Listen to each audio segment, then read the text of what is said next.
আপনি যে প্রশ্নটা করেছেন যে আমাদের সময় উপকূলের মানুষকে রক্ষা করার জন্য একটি প্রজেক্ট গ্রহণ করা হয়েছিল সরকারের পক্ষ থেকে।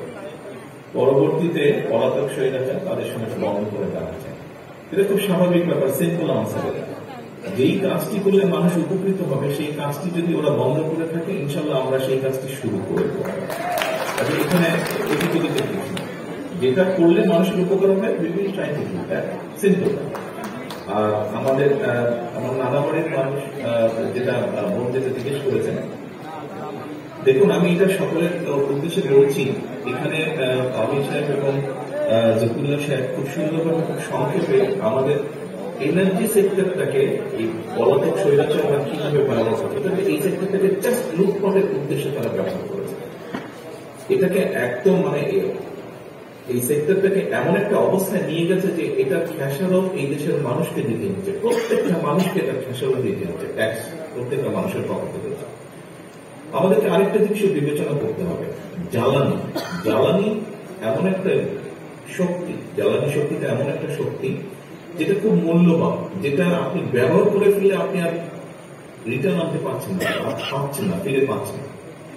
সেজন্যই আমি বিশ্বাস করি দীর্ঘভাবে, এটা বিভিন্ন রিসার্চে দেখা গেছে এখনো প্রচুর গ্যাসের খনি আমাদের আছে বা গ্যাস কূপ আমাদের বাপের কাজ করতে দেওয়া হতো না।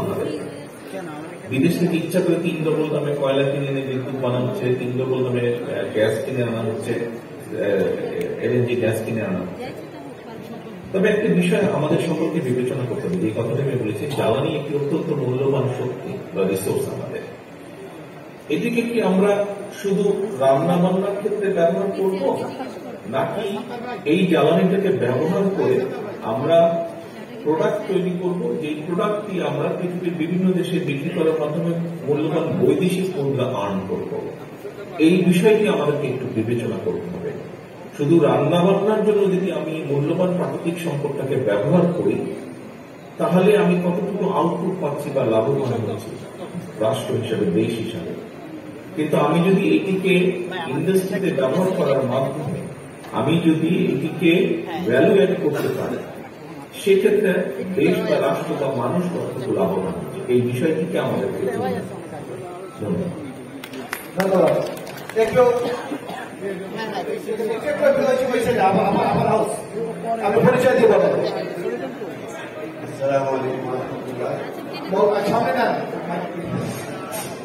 আসসালামু আলাইকুম ওয়া রাহমাতুল্লাহ।